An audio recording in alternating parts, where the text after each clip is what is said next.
Helps to start the show on the right camera. Hey, everybody.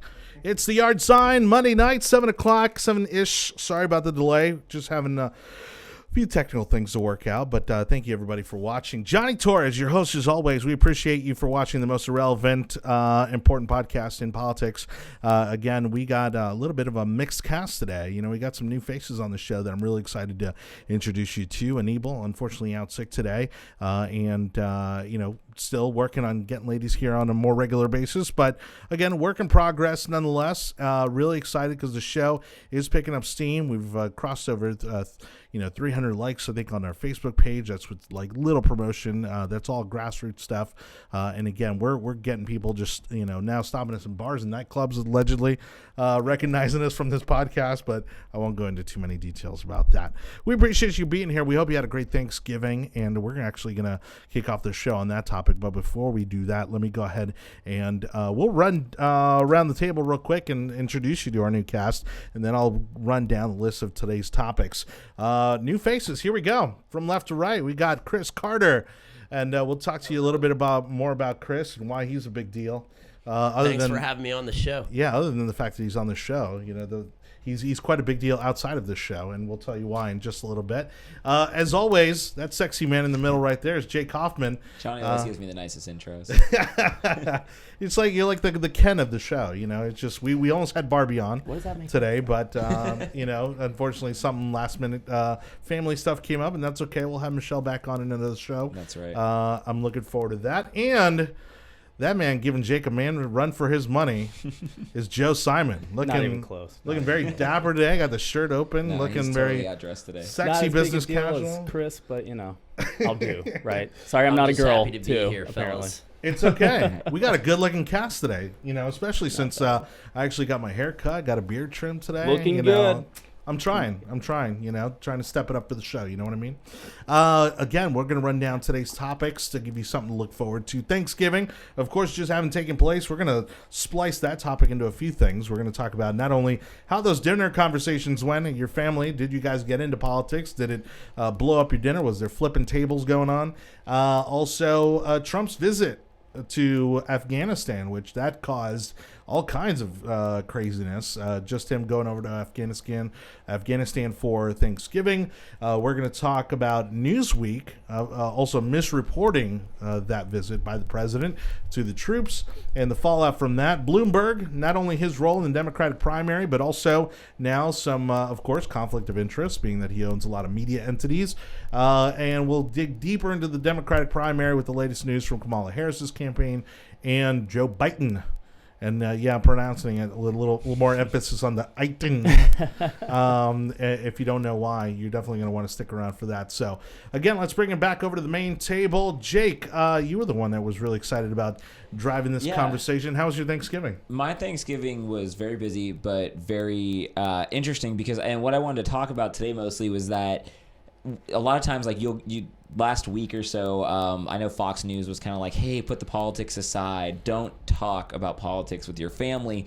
And there's all these other news sources that are kind of like, here's how to handle your family in Thanksgiving. I saw those segments. And there's it's all so it's hard. not just It's you so came tough. up with it. It's not just Fox News, it's like all these other ones. Like that. Yeah, and Avoid talking to your family about what really matters. Yeah, and it's fascinating to me because you see all of these people that are kind of like advocating for people to not talk about politics, right? Right. And then in my family, like as soon as I got to Thanksgiving dinner, as soon as I saw my brother, it's like immediately he's starting to talk to me about politics. Like, But is it like heated or y'all keeping it No, calm? he legitimately just and this is why I think it's hilarious. And to me, I was like, because I am able, I feel like, to talk to people who have the complete opposite opinion as I do.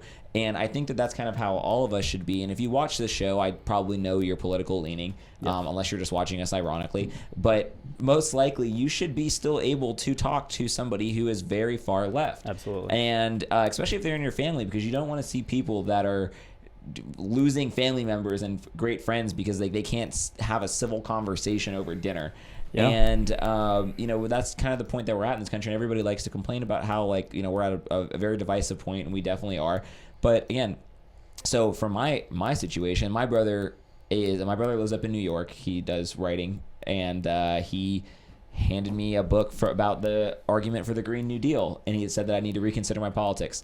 So we had a great conversation. Wasn't the Green New Deal a joke, though? No Democrat even started backed it? to listen to the audio. He handed me a book. I got the audio version, and Okay. I've started to listen to it, and I mean, I'm like, I don't understand quite how you can buy into what he was trying to tell me about. But the thing is that we were able to sit down, though, before Thanksgiving dinner and have a conversation about very different political views in the same family, and neither one of us choked each other out or anything like that, right? So, but it's fascinating to me, civil discourse, that you can still do that. And I just think that, you have to keep in mind that not everyone's going to agree with you, but I don't understand quite how people aren't able to tone it down a little bit, not completely blow up, and they ruin relationships. They in their let family. Emotions into the conversation, right? They have a tone into the conversation, and then you have to get defensive, you know, if they're getting like that, and it just escalates from there.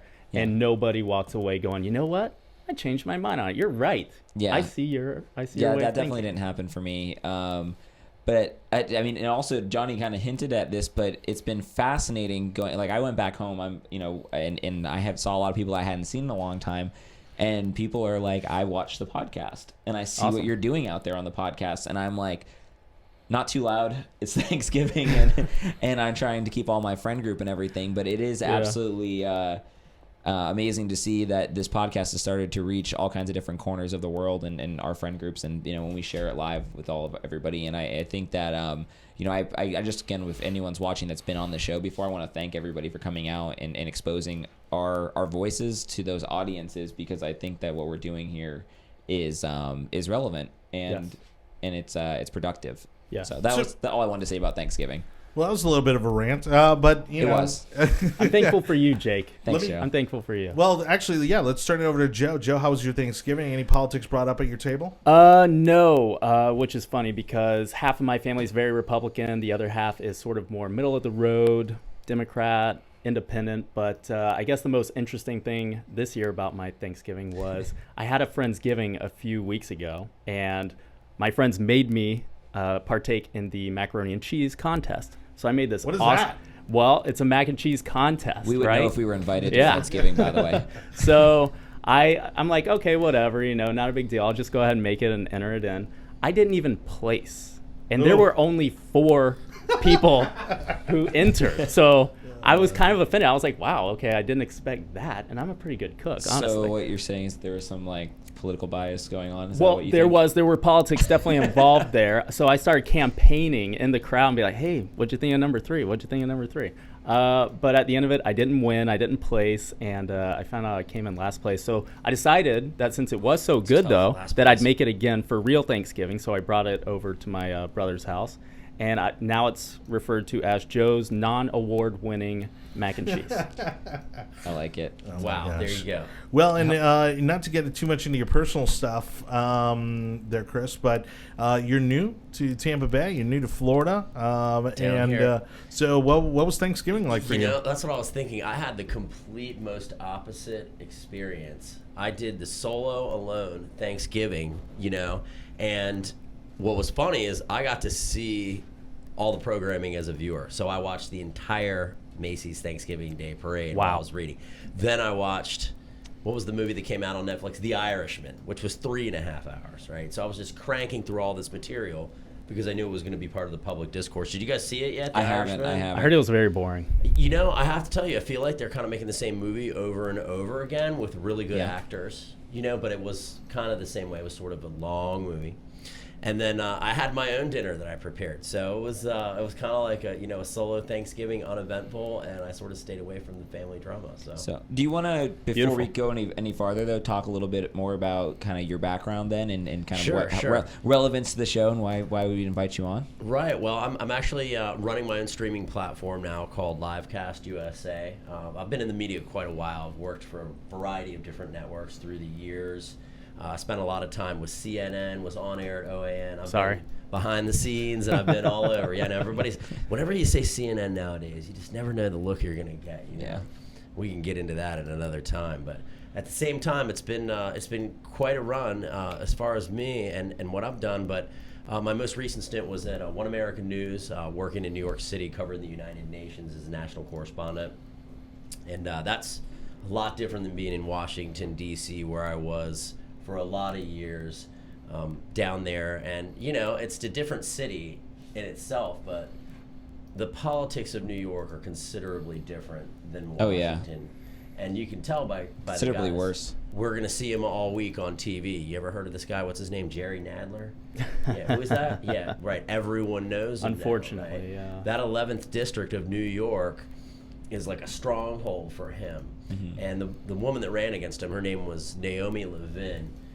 She put out a good showing, but it's really hard up there. For anybody who runs as a conservative, it's extremely, tiresome and unwelcoming. Yeah. And the money's thin. Yeah. It's tough. So I was doing that, working as a reporter, and now I'm starting my own streaming operation. Yeah, So coming down Congrats. here to Tampa where politics are a lot more fun, the a lot more I-4 corridor open. is Yeah. hot. This is really where the action's going to be. I mean, lately I've been watching what's happening in the District, Maryland, and Virginia, and the fact that I can say comfortably that Virginia is now a blue state is just... The silence is Sickening. deafening in Yeah. the conservative community, because it was a huge defeat for the conservatives because of all those things that are happening. And I don't know if you guys have heard this recently, but now some counties in Virginia have started to strike back against the people who are running their governments, all these Democrats who have now taken over, and they want to declare, like Prince William County in Virginia is trying to declare themselves a sanctuary amendment, a Second Amendment sanctuary is what they want to call themselves. Love it. Right? Yeah. Can you Love it. believe That's that, right? and that's just a county trying to do that. Right, but it's close enough to DC that's going to make a lot of noise. I've Yeah. been hearing a lot of this on radio, actually. And it'll be interesting to see how other counties throughout the nation adopt laws like this. Right.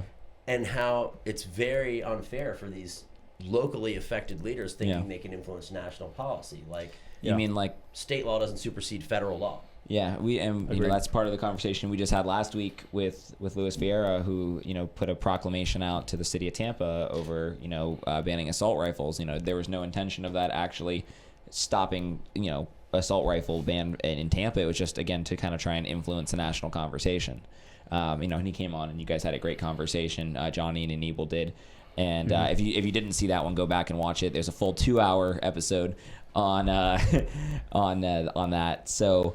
Well, and actually on that note, I want to thank you because you were the reason that we were able to get Councilman Beer on the show. And, he's probably watching tonight or at some point he's going to watch this episode. And we appreciate his willingness because I think that sets the precedent that I want for this show, which is that regardless of your party affiliation, I want you to be able to come on this show, feel comfortable and confident in stating your political beliefs, whether we agree with them or not, and have that discourse. Yeah, I think that's what makes this show interesting. Yeah, and I think that just based off of the guests that we've had on here so far, we've had a decent amount of people involved with the Democratic Party. We also had some involved with the Republican Party, and again, that's kind of the direction we're taking the show, is to have more and more conversations with locally elected officials and kind of trying to have some really solid discourse. Yeah, so back to the Thanksgiving topic.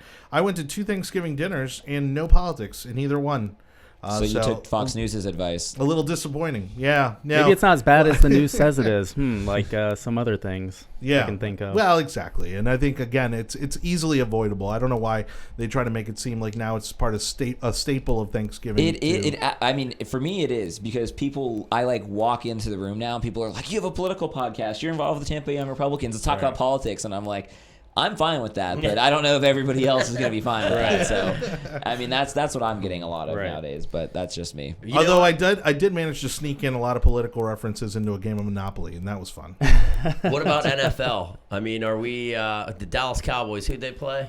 The Cowboys played. Jeez, I wasn't. We're supposed to be talking about. Are we supposed to be boycotting them? Isn't that? I'm not a football guy. I'm definitely not boycotting in. NFL. Hey, I'm We talked Washington about- Redskins. I'm not I can't say boycotting a them. I just thing. never cared. Right, To but it's begin always, with, honestly. So I'm counting it as a boycott. It's an though. American tradition, right? It was the Lions and the Cowboys. Yeah, Always play always, on yeah. Thanksgiving. Okay, so my Thanksgiving tradition, actually, the National Dog Show. All right, that's my Thanksgiving I did tradition. catch a little bit of that. That's good TV. That's just good TV. That look I just got from Chris. Is that the Not great. Westminster Dog Show? Take me to Madison Square Garden. Yeah. I'm serious. I To want me, the big boys. that's the American tradition.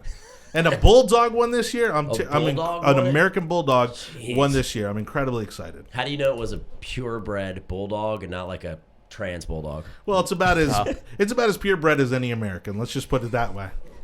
I think I want to see the papers. That's what they make you see. You know, pit bulls, they got a bad rap for that a long time. Pit bulls are like beautiful dogs, but they weren't AKC certified. You know, it wasn't legit. You know, if you get me started on the Pit bulls, that's a whole conversation we're gonna spend, right we're gonna there. spend a whole another hour They're because like a hybrid fighting dog, you know. yeah, because I have a dog. He's a pit bull Rhodesian Ridgeback mix, and so I will spend the next hour defending him for sure. But I think we probably can move He's a on good to dog, whatever our too. actual political topic is. He's a good dog. Yeah. So again, as I wanted to do, I actually Dogs wanted and to Democrats. make. I wanted to bring up the Thanksgiving topic, not only for our own reasons, right, to just share a little bit about our personal backgrounds and personal holiday experiences, but also the fact that Donald Trump, was thrown under the bus prematurely by a Newsweek reporter, and we'll get to her in a minute, but turns out he went on a surprise trip out to Afghanistan to surprise the troops, and not only did he enjoy his Thanksgiving dinner, but he served some Thanksgiving dinners and had quite a bit to talk about with the troops. I know, Chris, you were following this a bit closely. There were some interesting things said. What do you think about some of the statements made while he was in Afghanistan?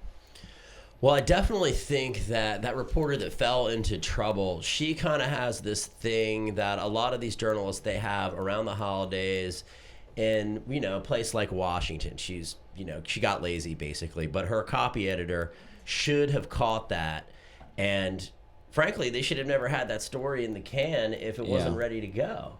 So it was total fake news. Well, they were already ready with the story then beforehand, you would think. Yeah. They were like, well, how can we slam him over Thanksgiving? Right. It was what they would call HFR. It's a hold for release, Mm-hmm. where you're just going to say, all right, we know he's going to be down there with the family playing golf. Give us something that's going to be light but subtly damaging, and you'll get your byline. You know what I mean? And it's like, oh, great. And like nobody really even looks at that anymore. That's like the standard of the American newsroom. What was fascinating is even the fact that the Secret Service showed up at Mar-a-Lago through some reporters, because apparently there was a motorcade of Secret Service that showed up at Mar-a-Lago that same day. And so they started reporting at the fact that, this is golf visit number 200 and something or other. And meanwhile, he's on his way out to Afghanistan. And so you got to wonder if he maybe, it was kind of the bait and switch. Like a charade. He absolutely bait and switched them. I mean, I think that there's like a whole report done about how he kind of like took the reporters' phones and took them to Afghanistan and all. It was mainly for security purposes, is my understanding. Yes and no. I think that he wanted them to all. I mean, he wanted to set them up. I think, and that's what ended up happening. And then you end up getting caught with your pants down because, again, they're not doing investigative journalism. They're just kind of like they had a story ready to go that they wanted to run, and again, here you are. Then you look really dumb, and you got a lot of egg on your face from it was a Newsweek, and then I think she got fired. Well, what's interesting about that is when something like that is about to happen, the giveaway for it always is one of the big White House reporters in the pool will just disappear.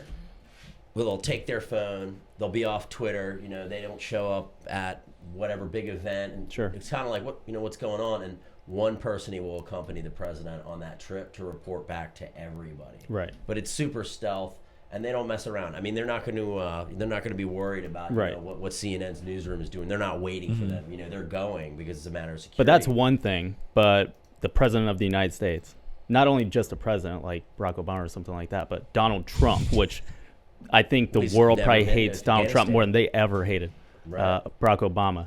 It's not just the Taliban that they would worry about in Afghanistan at that point. China could easily send, a squad in there and be like, hey, your job is to assassinate Trump while he's in Afghanistan. It's going to be easy to do it there. Them or Russia or whoever, you know what I mean? So I think they had to be very hush-hush about it. You were over in Afghanistan for quite a couple times, right? Yeah, I actually went there twice, so I know firsthand it's not the safest place. So something like that, would you even hear the president was coming, or they'd say, we have a 5-star general coming, It most likely would have been something like that. We probably wouldn't even have known. Right, especially, until he's there. Yeah, until he was in the facility. And then you saw people freaking out. They clearly didn't know that he was going to be there. They were losing their minds. I mean, to the military, Trump is the biggest rock star on the planet. We've never, if Obama was coming to see us, it would have been cool. It would have been a big deal. We would have appreciated it, absolutely. But Donald Trump is coming to see us for Thanksgiving in Afghanistan, I mean, I would have lost my mind. Now, I want to dissect this a little bit because I think this is what a lot of people don't understand about what makes this president fascinating. To me, when he said, "Make America Great Again," you got to look at it from his perspective, right? From when was America, let's say in his eyes, probably the greatest? When was Trump in his own career the greatest? It was the 80s, right? And I think a lot of what was amazing about growing up in the 80s, I was born in 1980, was the fact that we thought we were invincible. We thought we were the best at everything. We thought that there was no other country better. I mean, and in many ways we are, right? We still are. I hope that attitude hasn't changed too much. Right, exactly. But I think it's the fact that, again, for 8 years, we had a president who was trying to put us on other people's levels, right? Kind of bring us down a notch, and claim that we were arrogant. And apologize for us. Yeah, and being apologetic about our patriotism. Now you've got the guy who turned it up to 11, and brings us back to that 1980s type of patriotism that I think a lot of people really like. It's Yes. what draws people to this country because they're like, kind of like the movie. It's like America, F yeah. It's Team like, America, yeah. Yeah, exactly. I mean, That's a would great you movie. would you agree that that's kind of the sentiment as to why the military kind of gets Yes. fired up in a very different way about him? Yeah, because we joined the military because we already believe that. We're born with that mentality. We believe this is the greatest country on earth, and we want to keep it that way, and we want to protect it. We know there's a lot of countries that want to see us fall, and they're waiting for us to fall. And we were on that track, in my opinion, to fall after Barack Obama's presidency, and with Hillary Clinton. I mean, guys, she had a 99% chance of winning. Yeah. She almost won. Had she won, I don't know that America would have been able to come back. There would be a point of no return, just like the Democrats are saying that the climate has 10 years from now? It's 12. the point. It's 12 but years. every month that 37 seconds. seems to be going down. I Yeah. heard 10 years, and then I heard 1 year recently from some scientists. So 10 years to 1 year? You don't know math? How dare you? But yeah, the military idolizes Trump. Probably about 80 to 85% of the military, I would say, are Trump supporters. And yeah, that's a rough estimate just from a guy that was That in is just the Joe's military. statistics. That's There's Joe's no actual statistic. fact, but yeah, all right. I wouldn't disagree But with I you. can tell you, when I was in the Army, I could count on one hand how many people that I was in Afghanistan with supported Obama. But he was our commander-in-chief, and we would have done whatever he said. Yeah.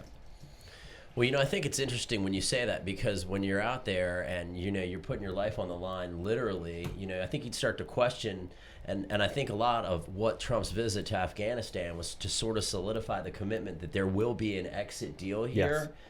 but this is not our country, Right. Like, you have to assume control of this. I mean, weren't we just talking earlier about how all the contractors and the people and the billions? I mean, Yeah. I used to hear analysts talk about it all the time when they'd come on the shows at CNN. It would be like, we've spent at one point, I think the height of the war was costing $2 billion a month or something ridiculous. Yeah.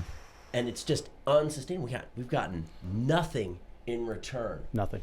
Nothing in Yep. return from these people. At least in Iraq, we got some oil.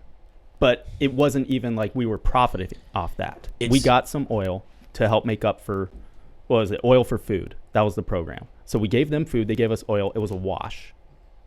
Yeah. We're not making a thing Right. off either of these wars. And not to mention all the people who've lost their lives and the taxpayers are having Absolutely. to support that for the rest of these veterans' lives Absolutely. in places like Walter Reed and things like that. It's not cheap. I think it's smart, but you look at the pushback in Washington over the last few weeks, and they could tell, they don't want to let go of this. We have to stay there. We can't abandon these if people. Trump And it's wants like, to leave, they want to stay. If Trump wanted to stay, they would want to leave. Look at Syria. I mean, so many Democrats never wanted to get involved. Obama never wanted to get involved. They crossed that thin red line of using chemical weapons. They still didn't get involved. And then eventually, they had to get involved. Trump wants to get out. They're like, no, you can't do that. You have to leave those troops in. We're talking about 50 troops.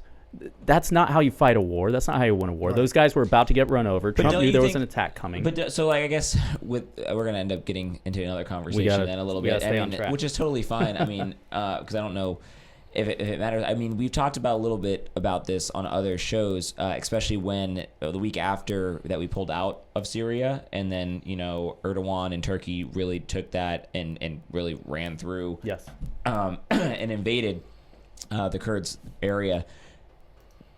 I personally think that even if it is 50 troops, even if it's one troop, the fact that we have a presence there is something that is enough to stop people from doing something, right? And that's essentially what happened. And then as soon as you pull away, that's what ends up happening. And you see that Erdogan again jumps that line as soon as you pull even at 50 troops.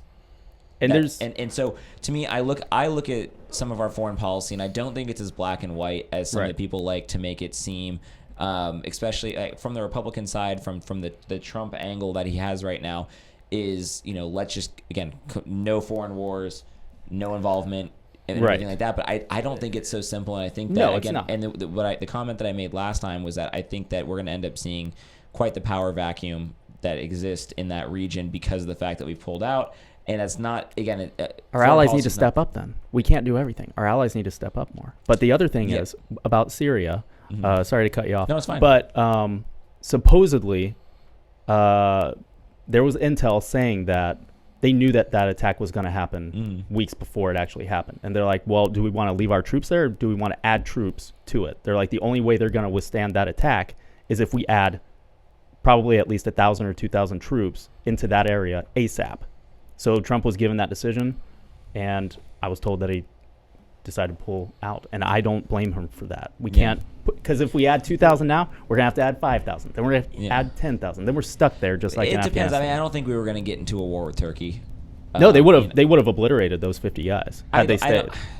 I don't think Turkey would make the move to obliterate 50 U.S. We troops. Don't know. That's from an allied nation. I think that one of the very interesting things that was brought up to me, actually, after we talked about this on the podcast a few weeks ago, was that Turkey is holding a ton of our missiles pointed towards Russia. And that is essentially what it is that's kind of keeping us in close allied relationships in that area with them. So the move needs to be more so that we remove all of those type of ties and get those missiles out of Turkey and get them to a more friendly country. Sure. Because they're not an ally. And I mean, we treat them them really like an not. ally. They shouldn't be in NATO. They shouldn't be in the EU. Right.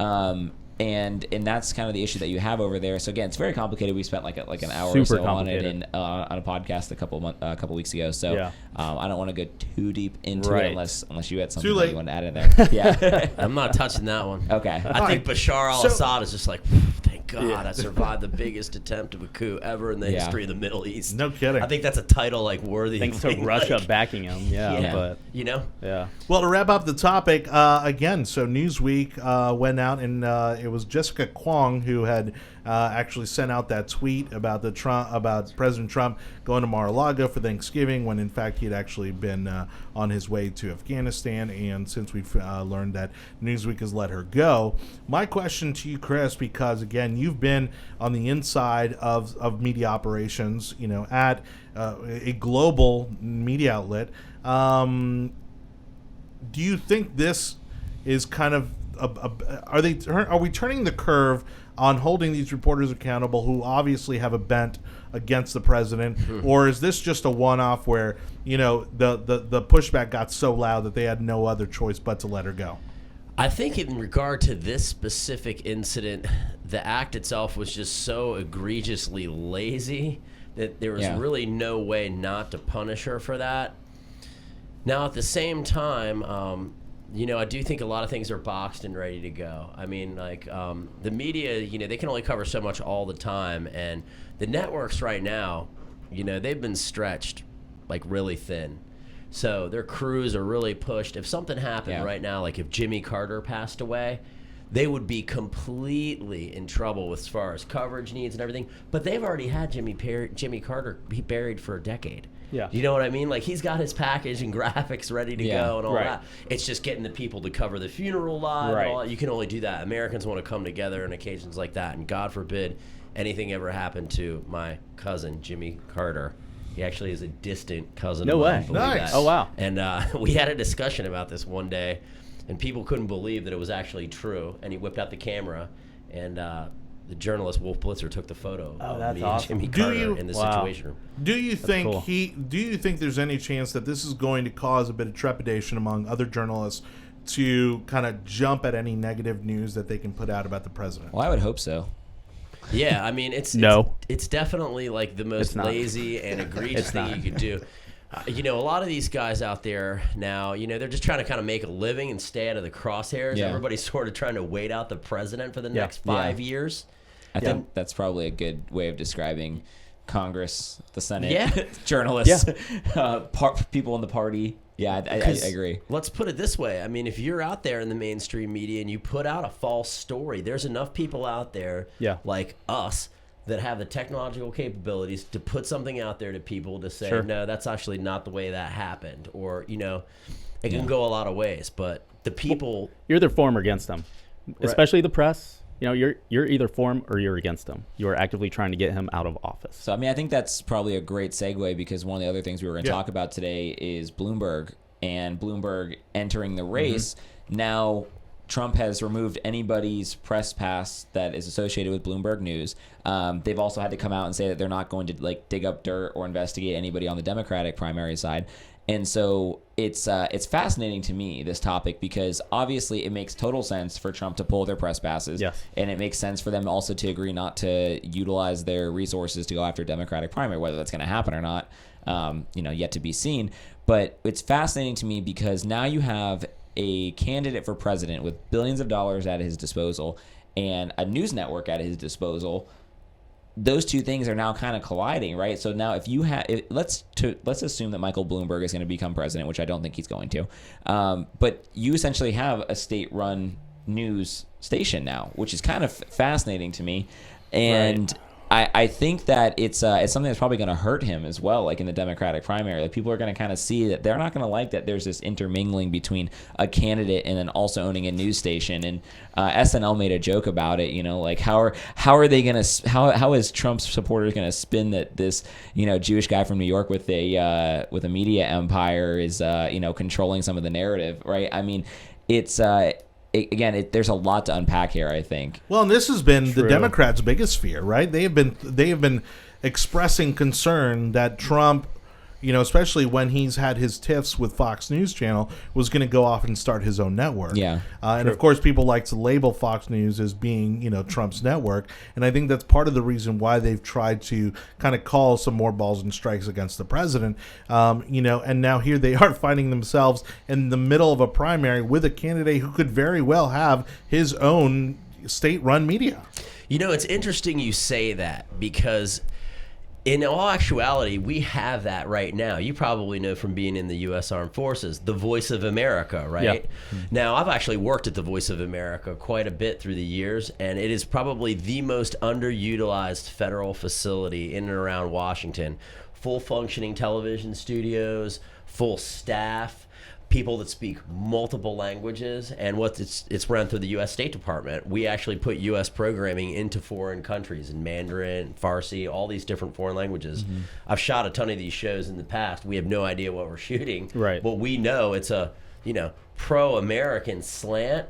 But if Donald Trump really wanted to go in, I'd take over the Voice of America, and I'd say that's my new network now, and it's not Fox News, and I'm the commander-in-chief of the U.S. Armed Forces. The other thing is, when Trump was running, what did he use? Twitter, right? He basically has his own network with Twitter. He's keeping it afloat. I joined Twitter for Trump, and that's it. That's and he's huge. still Saying the that only just right there. The only thing that I look at is Trump every day on Twitter. Well, and the counter to that is that I've actually been on Twitter since early 2007. Mm-hmm.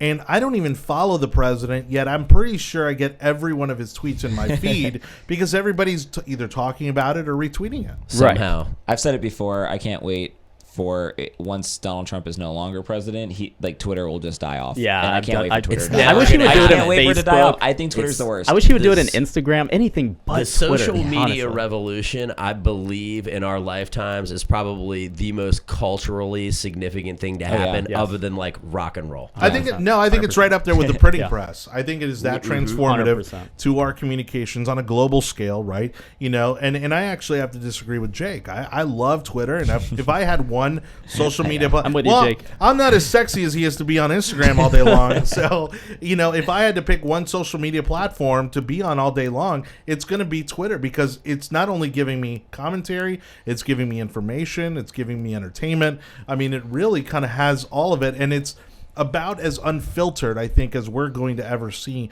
on a social media platform. Yeah, I mean, unfiltered is a great way to put it.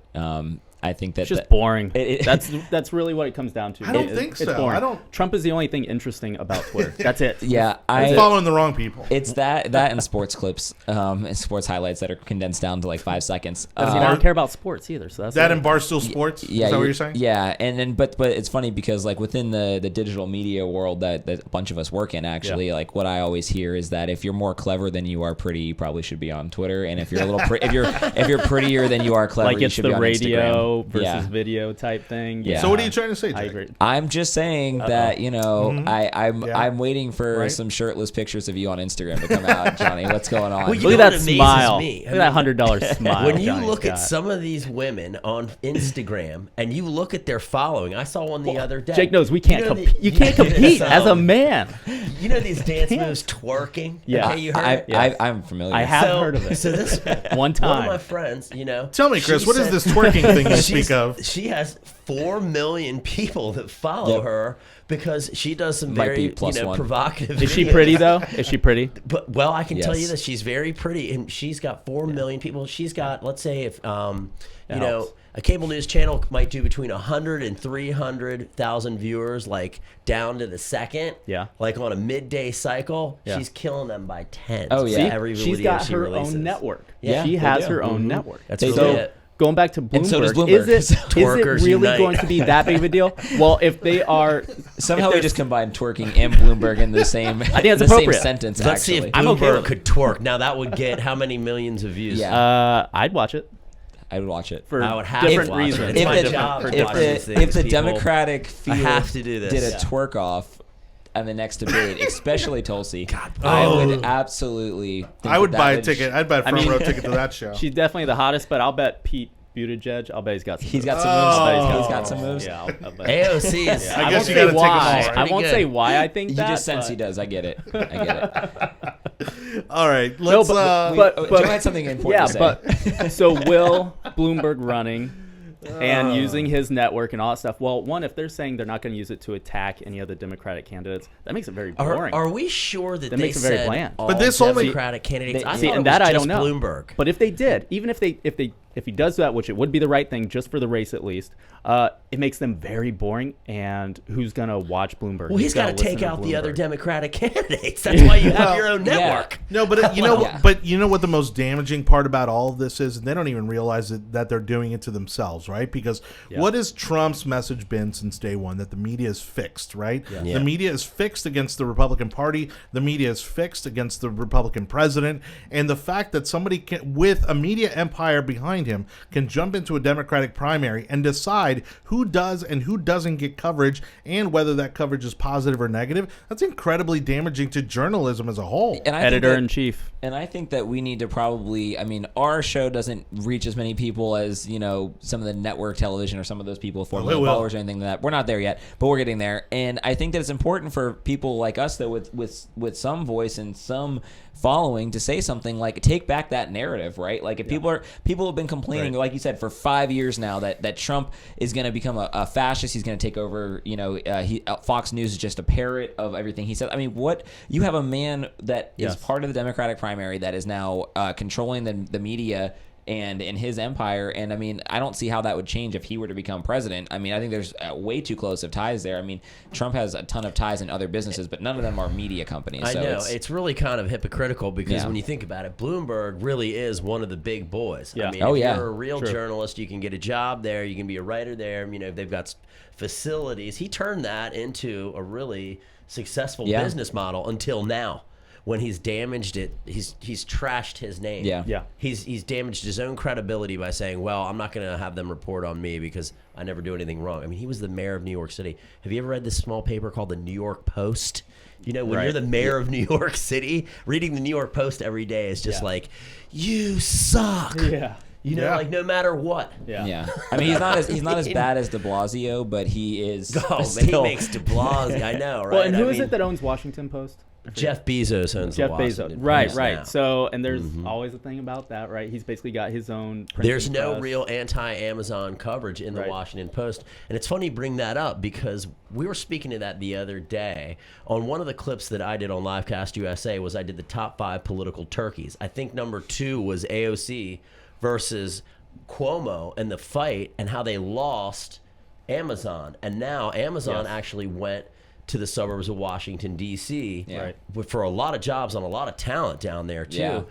What's interesting about it, though, is nobody ever thought to think about how the media campaign of the New York Post with Jeff Bezos would have definitely discouraged him from coming there. I mean, he was on the cover like every single day with his girlfriend before he was divorced.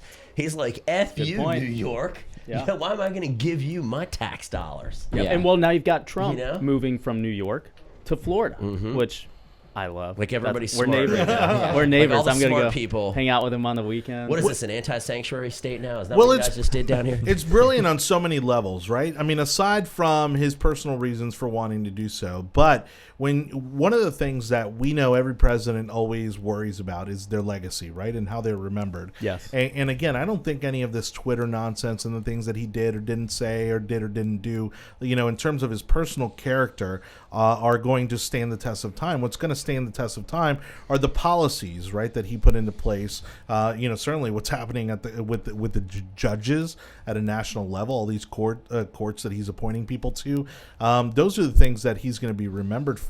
All the VA reforms.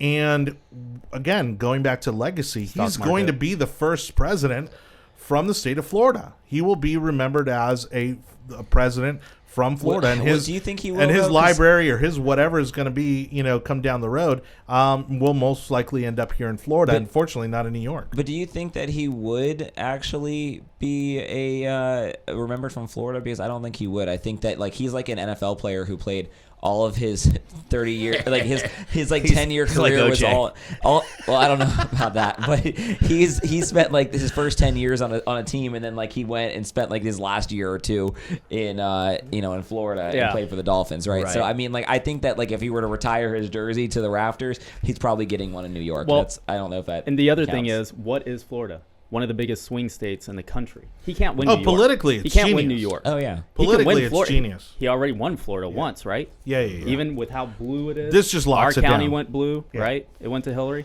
It's genius for him to move here. One thing's for sure, the I-4 corridor, you guys know all about it. I mean, this is the swing area, and that money that the campaign is going to be spending down here is going to be big. Yep. I mean, if they're smart, they come on the podcast, they try to come onto this show, and talk to us. He might never even live. Have any.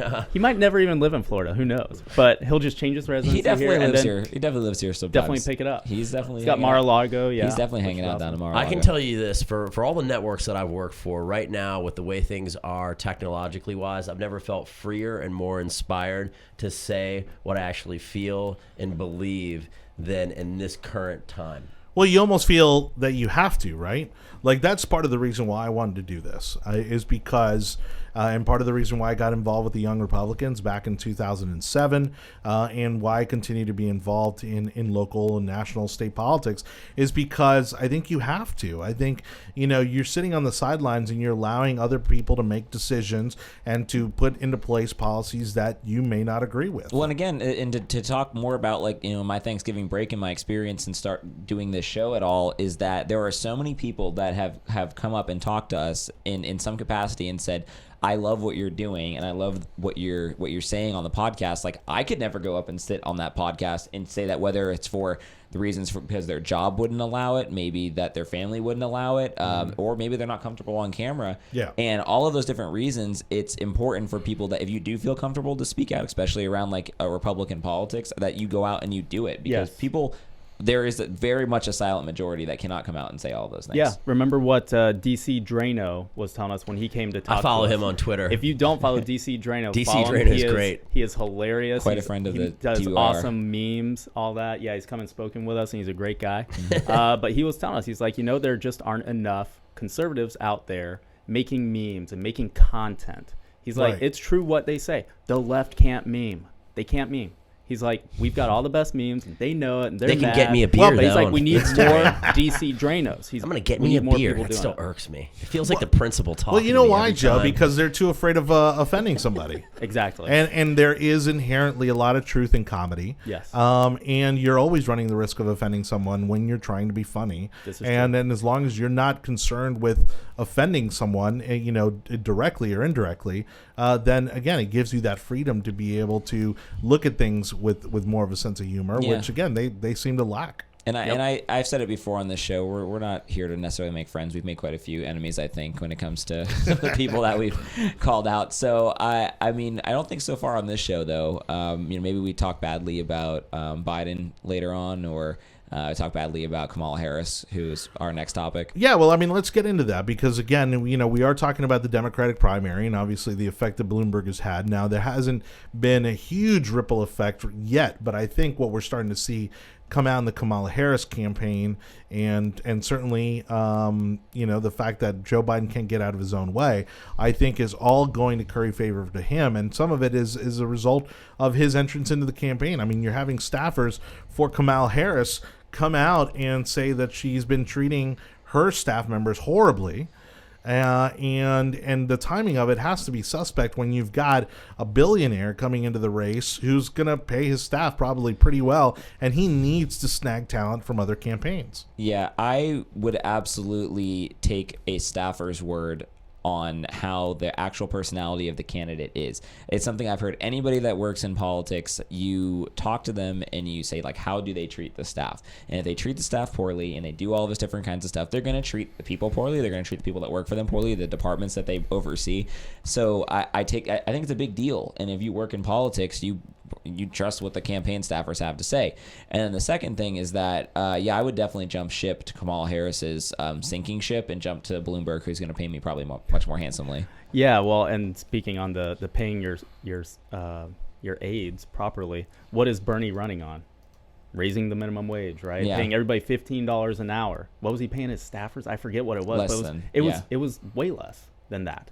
And he's not the only one that does it. Well, and they had to scale down the campaign, too, because they couldn't afford to pay everybody the $15 an hour. Oh, what do you know? It sounds like a business that needs to make a decision for them on what they can afford to pay their people, which is what capitalism is all about and socialism is not about. And let's also remember that there's a lot of people that volunteer in those campaigns just to get ins on Capitol Hill. Some of those people on the advance teams and stuff through the years. Yeah.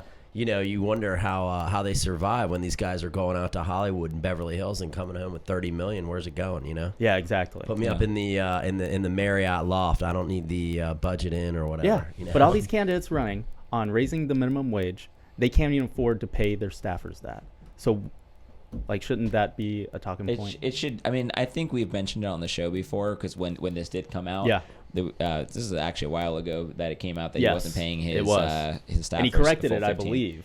He but did. He probably had to cut. He had to cut hours, staff. And he had to cut staff. Yes. So I mean, that's kind of how it works. Right now, it seems like again, Kamala Harris is going to be cutting a lot of staff because it seems like the ripple effects are. I don't even know if she'll be in this race by the time that we do another podcast.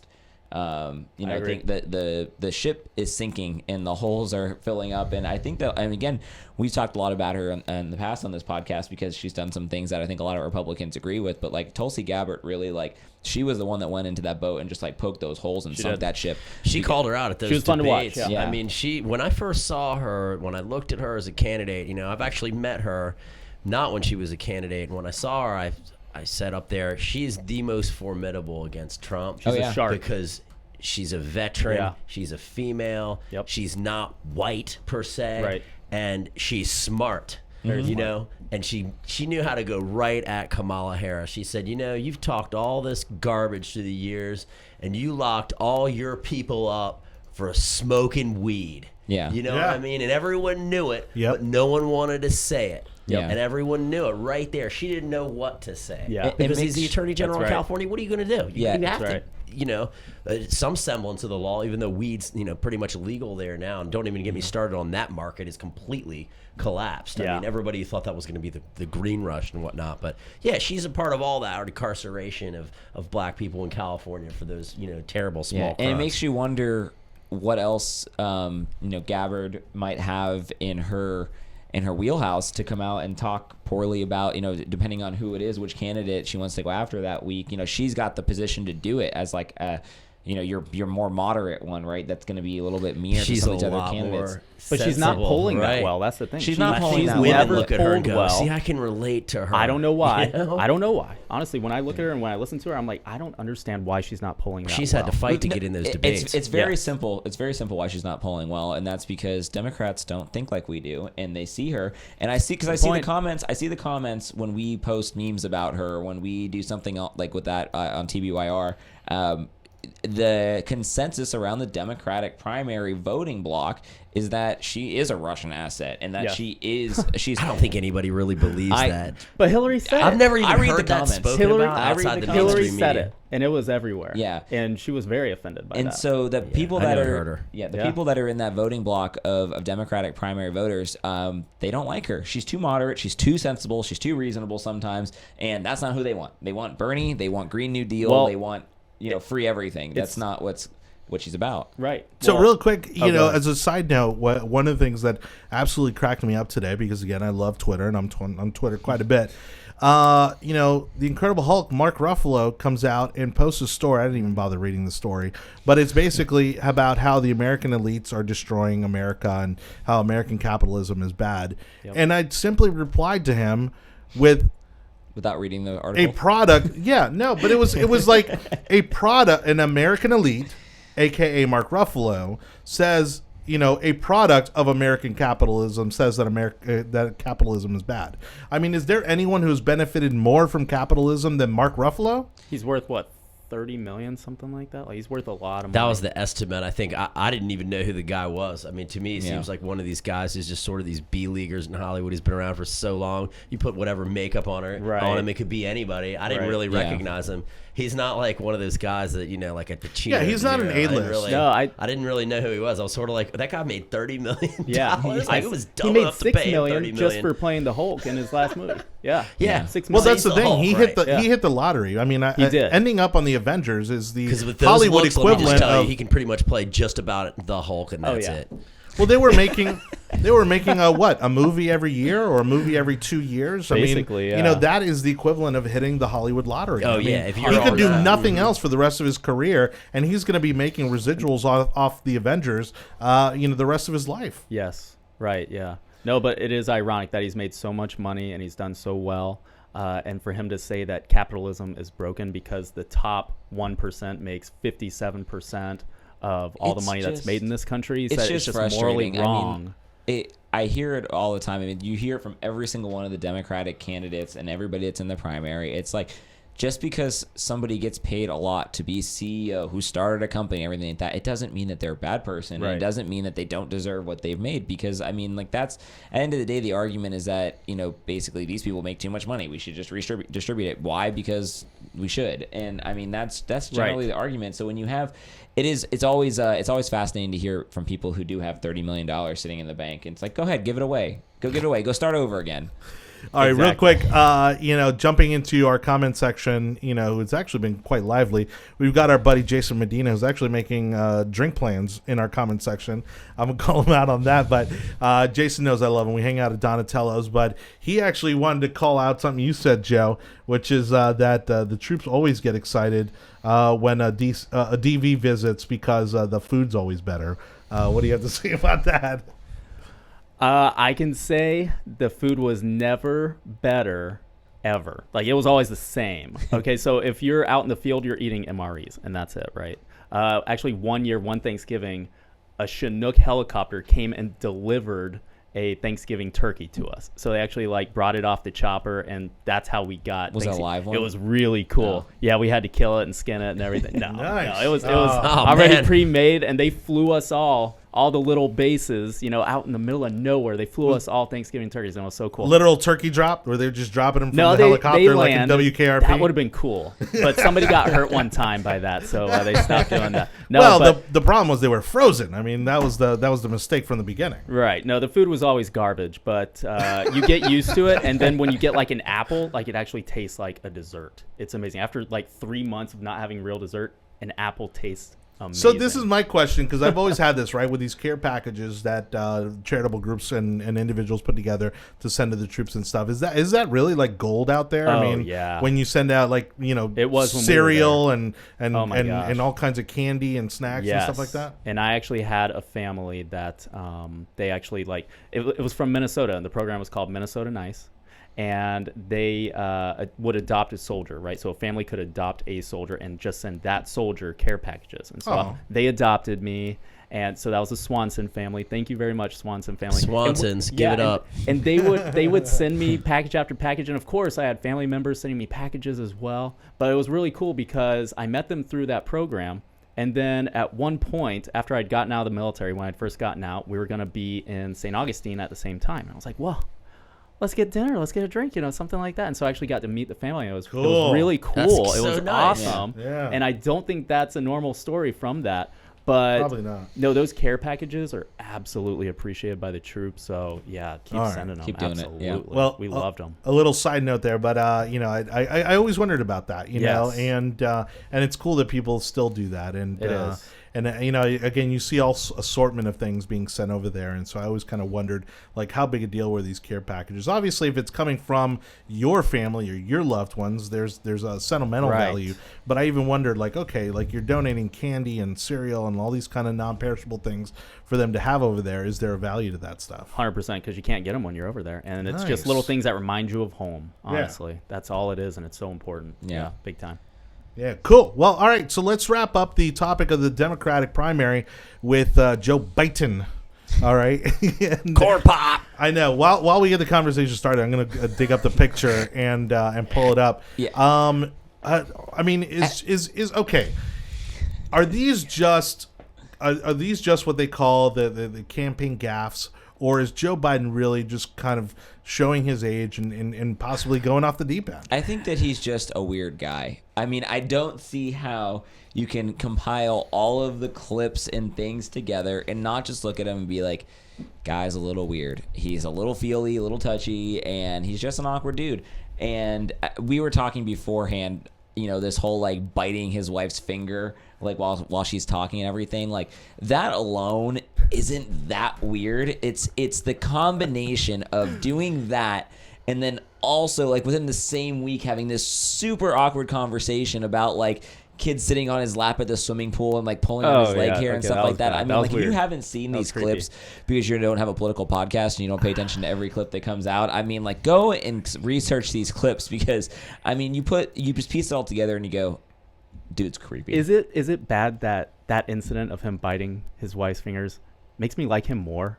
Because my little brother, I actually didn't see it in real time. I didn't see it until my little brother Mike, shout out Mike if you're watching, he sent me the meme, and I was like, I just started dying laughing. I was like, that actually makes me like him a little bit more because that's hilarious. Get your corn pop, like your Jake hair said, pomade out. If Pete Buttigieg or Kamala Harris did it to their spouse, crazy. it would just be funny and it'd be a one-off, and I don't think we should nitpick it, just like they do to Trump. Everything he does, they attack, right?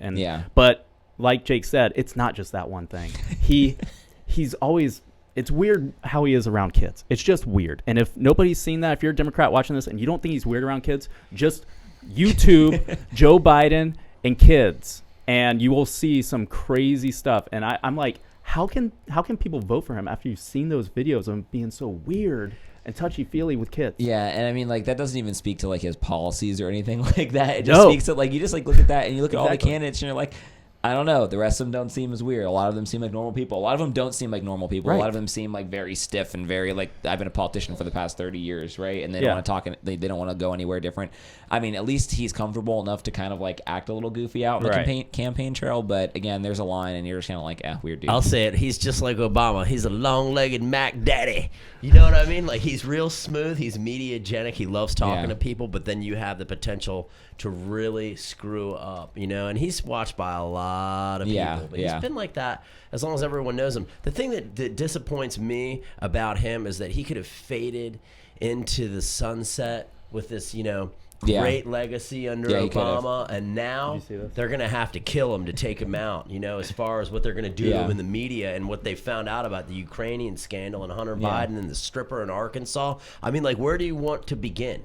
Let's have the debates right now, because you don't think that President Donald Trump was going to go right out of the gate for that? He's waiting. He doesn't want to desensitize people to those issues just yet. He's He waiting should. to pull those out if he was to get the nomination, which I'll be honest, I don't think he's going to get. I don't think so anymore. And I've asked everybody that's come on as a guest on this show, looking at the Democratic primary right now, I mean, I'm guessing that you're not registered Democrat, so you probably won't be voting in the primary. But if you were to have to pick somebody that's in the field right now, maybe you can even say someone who's no longer in the field, like, who is it that would possibly get your vote? Right now, I think on that stage, like I said, a Tulsi Gabbard. I think she's the most formidable. I think she's the most experienced and the most dangerous, and all the rest of them just look like a bunch of clowns that are running on fumes from some civil rights movement when most people weren't even alive. You know what I mean? Like, they're talking to people who are a lot older. They don't understand Generation Z, millennials, things like that. They've had conversations about busing, like 3 or 4 different People debates. don't even know what that is. I've had to Google it to figure out, like, hey, what was actually the policy? What are we talking about here? And it's such a small amount of people compared to, like, nowadays and how far we've come in the country with civil rights and racial discrimination and all those things. All hot topics nowadays. But I just think out of those candidates, Tulsi or, I hate to say it, but I think that there's just something brewing in the Clinton camp. They are so addicted they're not done to the yet. scene and the game that She's they dropped just some cannot hints lately that handle So being away. You're on the Johnny opinion that she's going to jump back in? I think something crazy is going to happen. I think it's possible. I can I totally see really it. think don't at this see it. point. I I mean, don't see Bloomberg, it. he doesn't have. Let's face it, he's not really mediagenic No, enough to be he's the not. president. I don't He's think he has a older shot. than all of them. The guy who He's got runs the a money. media conglomerate. He probably doesn't a even lot have of a Twitter. people. I mean, let's put it this way: when you're the president of the United States, a lot of people they speculate about everything in your life. His religion, his upbringing, all that will be up for grabs. I just don't think it's enough to win in a general election. He can stay in the media fight forever, like you guys were just saying. He owns his own network, But the Biden machine is part of the Clinton machine to me. It's sort of like the the establishment. same thing, right? Yeah, It's the establishment. They, he beat him the first time, but I mean, what are they going to pull now? What's going to be now? Because impeachment, it doesn't look like that's really going to stick to the ribs of the American public. I don't think so. I mean, where is impeachment like polling at since it started? I mean, Low. like first it was like, okay, 50% are approving it, and then like as soon as a week into the all the hearings and everything, it's like support for impeachment has just plummeted. Because It here's is. the thing. It has plummeted. At least from what I've seen in the last few years and even recently, it's this instance of the tail wagging the dog. The media's got to staff this coverage, right? Yeah. So if you go wall to wall with House Judiciary hearings, every network's got to staff that. They've got to have a pool feed coming off of it. You're taking up all the resources of Capitol Hill there, and their ratings, they're in the tank. No one's watching no one it. wants to watch No impeachment one's hearings. I talking mean, It's about boring. it. My SNL mom's did looking a for skit Wendy about it. Williams, They're not going to invest She's their money upset. in it. She's upset. My mom's upset. Like the average American is upset that they can't watch their daytime television because impeachment hearings are on. Not only that, but it's not interesting. It's not interesting at all. And so SNL actually had to jazz it up, right? They're like, everybody's saying it's boring and it lacks pizzazz. So welcome to impeachment of our lives. Yeah, the telenovela skit they did. Yeah, they did like a course soap they opera would. out of it. Yeah. And it was hilarious because it was so true. It's so boring to watch, except for when Adam Schiff is up there with his eyes just like huge and everything. Like I don't think he has eyelashes. I think a lot of I people. don't think he has eyelashes. The way people look, Hot take. I mean, my opinion. He looks like a bug-eyed, kind of crazy maniac. He does. And the thing about Yes. it is, I've interviewed a lot of different people through the years. Yeah. A lot of different races, ethnicities, genders. People usually kind of look the way they are. Right. And he looks like rabbit. Constipated? Constipated? But with him, when I see him, I think a little bit deeper than probably the average viewer. They just see another politician from California. What alarms me is that he's another one of these people that he has the support of all the Hollywood community in Beverly Hills, Bel Air. right. That's his district. So he has unlimited fundraising. Yeah. This guy can stay on the scene forever. He's kind of like an Yeah. AOC, like his district's on lock. you Yeah. know? Right. And, Right. you know, it's kind of unfair that he gets to control the public bandwidth because the media plays along with it. And I think in the next election, people are going to show that. They're pissed off, you know? Yeah. Well, Well, the they media think, doesn't control the information anymore. We control the Yes. information. yes. Well, a vast majority of Democrats, in my opinion, think Biden is their only shot at getting Trump out of office. They don't care about what his policies are. They don't even care about minimum wage going up. They Let's just be- care about let's be getting clear, they don't Trump care out about of their own office. policies. No, they just want to get Trump out of office. Yeah, I don't think anybody cares about any of the I mean, they Yeah. do. I'm generalizing here, but the vast majority of people, they just want Trump out That's so it. badly that they don't care what a lot of the deeper policies are that are going to come with a lot of these Yes, candidates. but that's what. But the candidates are wisen up, though. That's why during the last debate, they would shy away from impeachment questions when the moderators would throw them Yeah. impeachment questions.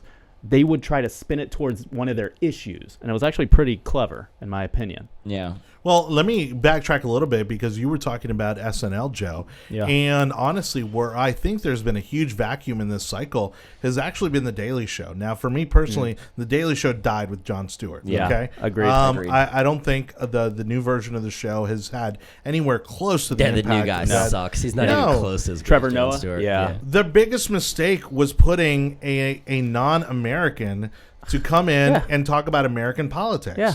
You know, and it's the same way why you see very smartly, you don't see James Corden doing a lot of political. You know, he does it because obviously it's front of the news, you know, it's headline news. But you don't see, and it's the same reason why I think, what's his face? Piers Morgan. Piers Morgan. Right. I think that's part of the reason he failed on CNN. Americans, regardless of what side of the aisle you're on, I think don't want to hear from someone who is not from this country Yes. or has lived here a substantial amount of time Well, I think- criticize our politics. I think Right. that I do agree with you on that for Well sure. put. I do agree with that. But what I'll say about like Jon Stewart stepping down from the Daily Show is that like those shoes to fill were as big as anybody. I mean, like when you look at Right, like, but my point was, if anybody would have been able to make these hearings digestible and interesting to the average American, it would have been that show. Stephen Absolutely. Colbert probably could have done it. He probably would have been a yeah, better. not the new Stephen Colbert, but the no, actual show. that's yeah. what I Right, mean. yes. When he's doing You're it right, out maybe, of yeah. satire. Yeah. He was funny. He was Yeah. funny. The Colbert Report. I used to love that show. I still watch the John Oliver show. I think that he's done the best job of taking the Daily Show type of format, yeah, and turn it into something that's at least funny. I mean, I don't agree with everything he comes out and says, but at least his But he's show British, is funny. right? He is British, and that's the thing is that like Yeah. I mean, again, yeah, you don't want to hear him talk about policies sometimes, but at the end He of is the funny, day, though. I will At give the end of him the day, that. their show's at least good. When I will you give him look that. Yeah. at another aspect of the media that's dying in the fumes of this social media revolution, it's really these late night entertainment shows. Oh my God, they're Nobody terrible, talks though. about them. Kids don't watch them. no, you know, It's even 'cause they're Jimmy not funny. Fallon. Even Jimmy Fallon, and Right. I'm so He's not disappointed. that funny. Like, I'm gonna He's make even doing I'm it. gonna make enemies tonight. Jimmy Fallon's show is not funny. He was funny in the Man Show. Yes. And then like Seth Meyers is just god awful.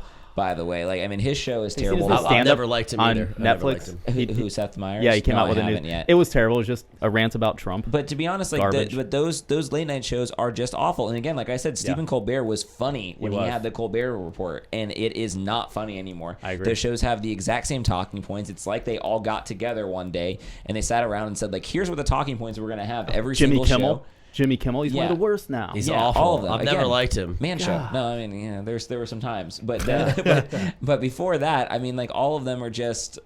They all and- sound exactly the same. I mean, honestly, I was a David Letterman fan until I found out that he was so liberal, Oh, and I started man, to watch his yeah, I interviews know. on Netflix. Yeah. Oh, it's where it's bad. like, I can't watch it. Obama's here. He's got that beard. Obama's here. I don't like everybody. the beard. I'm not a Everybody, fan. I have Yeah. landed the Yeah. Messiah from heaven. Yeah. No, he looks like the guy who basically went on a little vacation out in the woods and just never came back. Yeah. That beard is awful. The beard Crowder is was just well, it's turned the creep factor up, and then the problem is that Crowder? he was always very much like the sarcastic, dark humor type of comedian, and you couple that with the fact that he's just gotten old and he's turned into this crotchety, old, resentful, kind of hateful guy. Yeah, exactly. And you know, it's not like your beard, which is well kept and polished. His is like a Rasta beard. It's you know, bad. it's all colors like everywhere. I'm not going to It's critique the beard because look, if I wasn't allowed to have facial hair for like 40 years on television, like I Whoa. get them just like going crazy and being like, I'm doing it.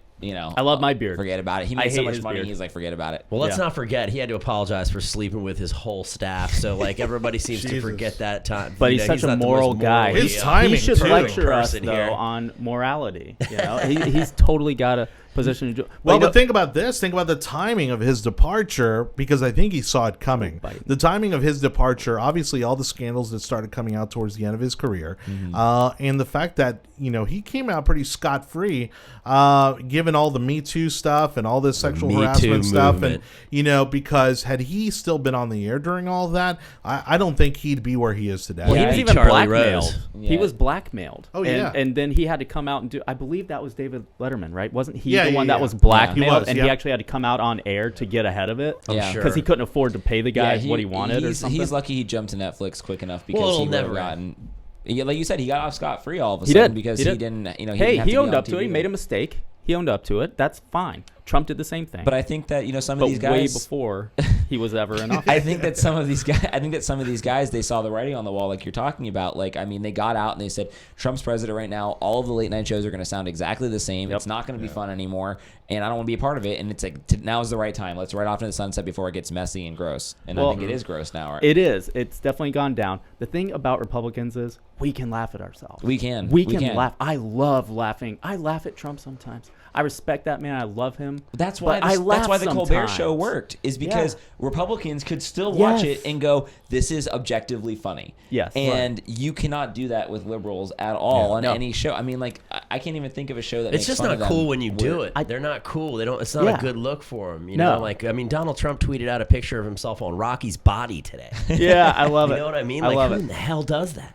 Somebody made that, by the way. mean, Somebody just made that and whoever- then sent it to him or something. And then Took a he's lot like, of "I time to like make that too. Yeah. I mean, It really just- did. It was good. It was a really good Photoshop. It's believable. Yeah, and that's what's Yeah. and if you're in the meme game and like you're good at Photoshop and everything like that, like you have the ability right now to get like retweeted by the president, like ultimate compliment, Yes. like, and that is completely within like reach of your average random person. You It know what I think would be interesting from a concept of broadcasting and streaming is if you imagine if you could do this. Donald Trump, who is probably the most transparent president in U.S. history because he has to be. Yeah. Right? Imagine if there was a show called The U.S. Presidency where the camera was just always on him He would all the love time. that. I think he could Like handle a reality TV it. show. He's never Yeah. off. That's He'd his eat it. wheelhouse. He'd eat it up. 24/7 reality Well, show. his That'd be his cool. Do you get what I'm saying? I like it. You can wake up in Yeah. the morning. He's there for you with breakfast. Yeah, You're I mean, eating, I you don't see what think- he has. I don't think he he- reads the New York Times. Yeah, I tells don't- you it sucks. You know, I mean, What network would play it though? well, I don't know. That would be interesting because they've tried things. You know, they'll do pieces. But Yeah. Yeah. if you really wanted to change the way that media is done, I mean, he's done a Yeah. lot of that with the way he does the press But conferences. his by the his helicopters media and stuff. manager has said that he should be doing YouTube Live and Facebook Live from Oh, the yeah. Oval Office, and he hasn't done it yet. Yeah. But that is like, if That'd be I was huge. advising him, I'd be saying the same thing. Or I'd be Instagram. like, Well, look, and that you was the need to thing, go if I was- live. Freaking Instagram, Yeah. please. If I was the showrunner in that situation, I would actually shoot it like Big Brother, where you just have cameras everywhere Everybody and just might. let the stuff just naturally happen. That's Imagine how- the that's- coordinating. Yeah. what I'm talking That's about. how you end up getting That is impeached. what That's I'm how talking that's how you end up getting The impeached. You American don't want presidency. Big Okay. Brother through like Bill Clinton's. You about. know, We're gonna it's- go back and do the Bill Clinton prequel edition yeah, to the no, series. you don't You- want that. You want them With to like. actors. No, He that is a might good not point. have done what he did had he known there were cameras He all didn't the do time. anything though. Can you imagine? They would never let. Have you guys ever been in the White House? You ever been in I have. I yeah, have, think, but when I was don't- a kid. Yeah, West Wing? No. Yeah, you can't take just- any pictures. You can't take your phone out, your camera But you know out. that's how it should be. I do think that this is the thing. I do think that as much as we're joking around, like the presidency and like these type of things should be behind closed doors because you have. This is the thing.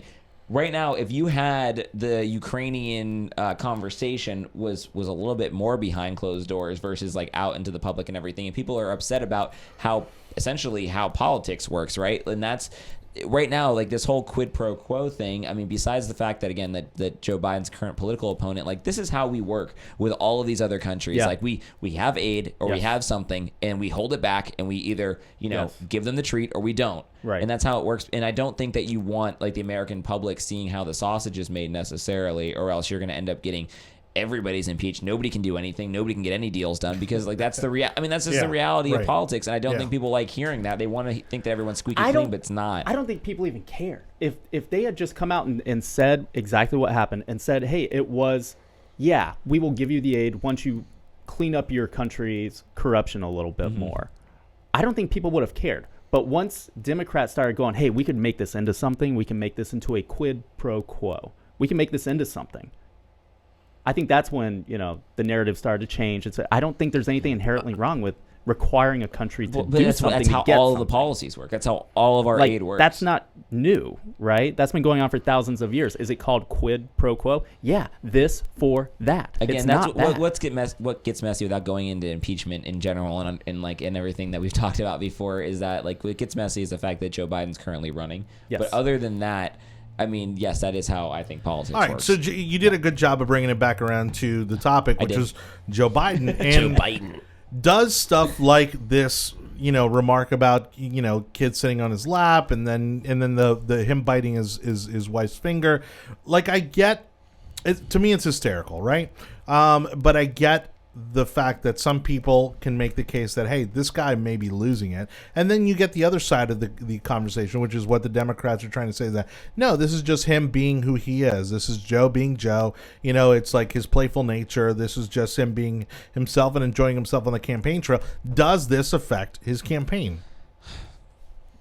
I don't. Is it hurting him? I think it hurts him it's an added piece of the puzzle for Republicans who have been piecing together this giant case against him since all of these clips came out of him sniffing women's hair and stuff like that, right? This is just another one of those clips.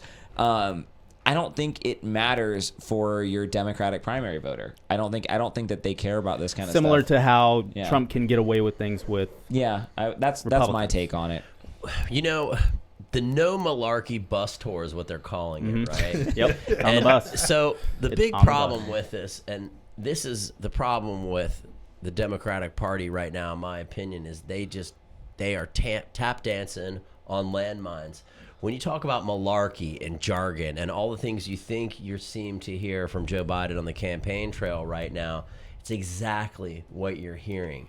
What people have figured out is that what's not malarkey is when you take U.S. tax dollars, money launder them through a third world government to enrich you and your family is not malarkey. And that's the discussion that people are having out there. I don't think, and I was thinking about this listening to the New York Times did a podcast on their daily about, basically talking about does Trump's theories add up with Hunter Biden and this? I'm like, it doesn't need to add up at all. The facts don't need to even come out from anywhere else other than you have the vice president and the vice president's son, who's not Ukrainian, does not speak Ukraine, anything like that, is sitting on a foreign government, and then there are policies made around it. American people, any country does not need to figure out there doesn't need to be proof anywhere. You just look at it and you go, there's something corrupt here, and I think that is going to kill him in the general election. Again, whether it hurts him in the Democratic primary, I don't want to speak on that. Those people clearly don't know what they're talking about or what they're voting for. So, but when I look at that, I'm like, it's obvious. It's so blatantly obvious that I think that the American people are just they're going to understand that they're going to understand that. I think that at this point, Democrats' best bet is probably Pete Buttigieg, and I can never say his name right, but I think that's how I say it, Pete Buttigieg. He's rising in the polls right now considerably, which I'm actually surprised he didn't do well in the polls to begin with. For quite a few reasons. But I think it's either that. I think it's either going to be him or somebody that hasn't said they're running yet, a surprise candidate. Just like Bloomberg came out of nowhere. I'll tell you right February? now. Who do they have left from the bench? It's drained. Until February to I'll tell you right now, the thing with Buttigieg is the only thing that might save him is the fact that we're still predominantly under a white majority in this country, right? The Hispanic and black communities, I think, still have a long way to go before they're going to be ready to vote for a gay man. Okay, and it's something that nobody likes to talk about. Evangelicals, no way. It's not going to happen. Anyway. And there are a lot of evangelicals. There are a lot of very strong Christians who vote Democrat. Right. And I don't think they're going to be ready to vote for. Well, for but he's rising. He's rising. Biden's going down. Kamala Harris is going down. Bloomberg probably doesn't have a shot. I'm sticking with my prediction from a couple months ago is that I think Elizabeth Warren ends up winning the primary, and I don't. She's going down in the polls as well. I don't like any of them, but I think that she's the horse that's been running steady while all these other people kind of fall off around side of her, and she's going to have very true. But banks already said they will not back her. Wall Street will not back her. They came out. Well, that's why she'd lose a general a few weeks ago saying if she is the Democratic nominee, our money is not going behind her. When I see someone like Elizabeth Warren, what I see is basically a Hillary Clinton light. And I also see this in other candidates like Elizabeth Warren. She has a certain aura and charisma when she hits the stage. She knows how to be on stage at a campaign event. She's a really good campaigner, right? Hillary was an awful campaigner, but there's so many handlers and people to help her. Yeah. She couldn't have failed if she tried, and she still did. But the thing about Elizabeth Warren is she's a great speaker. She knows how to get the crowd riled up, real riled up. And when you look at her fiscal policies, there's just no way. Yeah, but I think that only goes too far, too. I think there's a lot of men who aren't going to be able to bring themselves to vote for a woman like Elizabeth Warren. They vote for Hillary. I think she's plenty still, of Democrats voted for Hillary. I think that she's still not going to win a general election. But again, when it comes to the primaries, I think that people are making decisions, and they're making decisions based off of they're making it off electability. They're making it off. Okay, but she's Pocahontas. Crazy promises. If she became the nominee, Trump has been laying off. He's laying off everybody right now. He's not wasting any ammo. Why? Because they'll be desensitized. But if she becomes the nominee, he's gonna hit that hard. She's and like that's why they're all Rachel's gonna all lose. politics to Yeah, me, or Nkechi Diallo, whatever she's calling herself now. She changed her name. Do what? Remember the woman who pretended to be black and she was really white? Yes. And she came Dolezal. really I do. white. Rachel Dolezal. Yes. Here's the thing. I think when you fundamentally try to deceive people about something as basic as your ethnicity, it's just a testament to you telling the truth about frickin' anything down the line. Precisely. You know what I mean? And using it. Not only lying, but using it to better you think is an advance advantage, yourself in college, right? Yeah. I mean, you That's think it helps messed up. with jobs and whatnot. It's pretty messed up. But I think, Johnny, I do want to try and wrap things up a little bit. Because real quick, I just want to give a quick shout out to our buddy Hector, who watches the show every week and is always very active in our comment section. He actually put out a great question, and we'll wrap up the topic in the show in this question: which of the billionaires drops out first, Steyer or Bloomberg? I saw something the other day that Steyer has spent the most money out of all of the candidates in the Democratic primary. Isn't that fascinating? Does anyone know who that is? And there's nothing to show for it. We've never talked about him on this show. He's not polling more than a couple of percentage. And it's fascinating. I mean, he's doing it. I don't even know why he's doing it. And people have no clue who he is. Well, no clue. I wouldn't be able to point him out in a lineup if he were in front of me right now. I agree with you. He's got no name recognition. People don't know who he is. What I think we're heading down the road here towards is one of these brokered conventions. I've never seen one in my lifetime. I think it would be amazing. And just the way we were things so are close, going, though, remember? Yeah. Well, Should probably I explain know. that for people who don't know what that is. It's one of those things where I would love to see how this actually works. In 12, we were so close in 2012. So what is a brokered convention?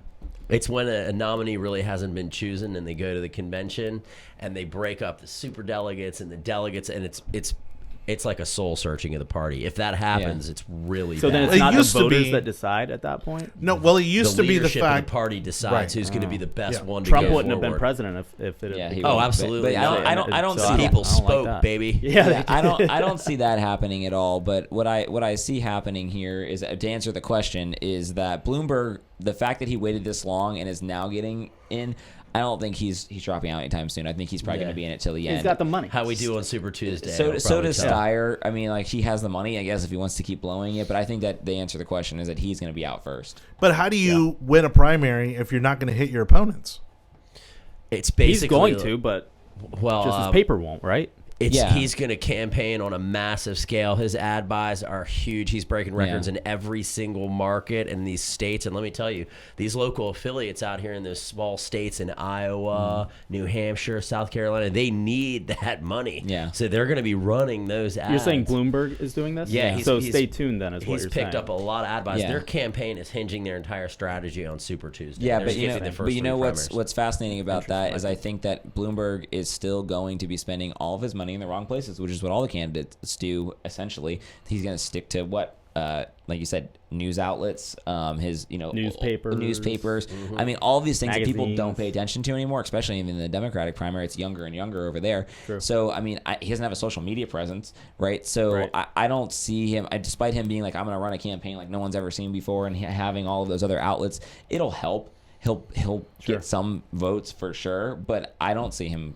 making that jump into actually winning it. Yeah, he just hires all the same Washington insiders that have lost every other campaign recently. Yep. And the truth of the matter is, a guy like Brad Parscale with Donald Trump is like Just genius. a genius. Just absolutely. Yes, absolutely. Best campaign manager of all time. I mean, I'm not joking with you. From like a digital media standpoint, what he was able to do with that campaign makes people in the digital media industry just like, I won't even say it. I mean, like, they are just like so impressed with what he was able to do from a digital standpoint. I mean, it was just very innovative, and I think you're only going to see more of that this time around. And we probably should end on that. Yeah, absolutely. Thanks for having me, guys. I had a great time here. Yeah, it was awesome. Well, thanks to all three of you for being on the show again. From left to right, we had Chris Carter, Jake Hoffman, and Joe Simon. Any parting announcements? I'll start with you, Jake, because I know we got some TV Wire stuff lined up. That's exactly right, Johnny. tbyr.com. Become a member. If you are watching this from our Facebook, thank you for watching from our Facebook. If you're watching this from one of the other live streams that are going on right now, please like Tampa Young Republicans page. Get involved. We have a Christmas party on Wednesday at the patio, which I'm very excited about because, Nice. I mean, there's going to be politics involved, but there's not that much politics involved. It's we're pretty good much about just that. going to a Christmas party, enjoying ourselves, free food, free drinks for members, both of those things. And you can become a member today. And even if you are not within our demographics of the age range that we require, you can get an associate membership, come out to our members only events, support us. If you have a business, if you're older, whatever it may be, get involved, help us out, and again, come out and party with us on December 4th on Wednesday at 7 p.m. at the patio. Cool. And I'm going to let you take a stab here, Chris, because I know you got a few projects you're working on, so you want to do a quick plug? Yeah, sure. I'm at livecastusa.com. That's a platform I'm starting right now. I'm hosting my own OTT site. I'm looking for all types of content from all types of people. Reach out to me at livecarter75 on Twitter. You can get me there. And I'm also on Facebook. You might have put in Chris Carter CNN or OAN or one of those will pop up. You can see my ugly mug and subscribe. I have a lot of people that ask me to be friends with them. Sometimes I don't know who they are. They look like, what do they call those Russian bots? You're like a little bit too pretty. Yeah. I'm like, I don't know this person. Like, When they have like 12 digits after their name. Yeah. But yeah, so livecastusa.com. All right. Well, again, thanks, Chris, Joe, and of course, as always, Jake, for being on the show. We appreciate you, everybody who's been watching. Our numbers are going to be fantastic. This show, we've got more developments coming up, more big guests. We're going to have a county commissioner joining us to kick off the new year. Won't disclose who that is yet, but it's going to be fun to have him on, and certainly very timely given what's been happening here locally. And again, we're going to be here every Monday, 7 o'clock, Facebook, YouTube, and our website coming very soon. So again, we appreciate you subscribing, liking, commenting, and please go ahead and share this episode if you can with your fellow Americans. We'd really appreciate it. The show so far has been a success because of you guys. We'll be sure to see you back here next Monday, 7 o'clock. All right. Thanks again for watching. See ya. Good stuff.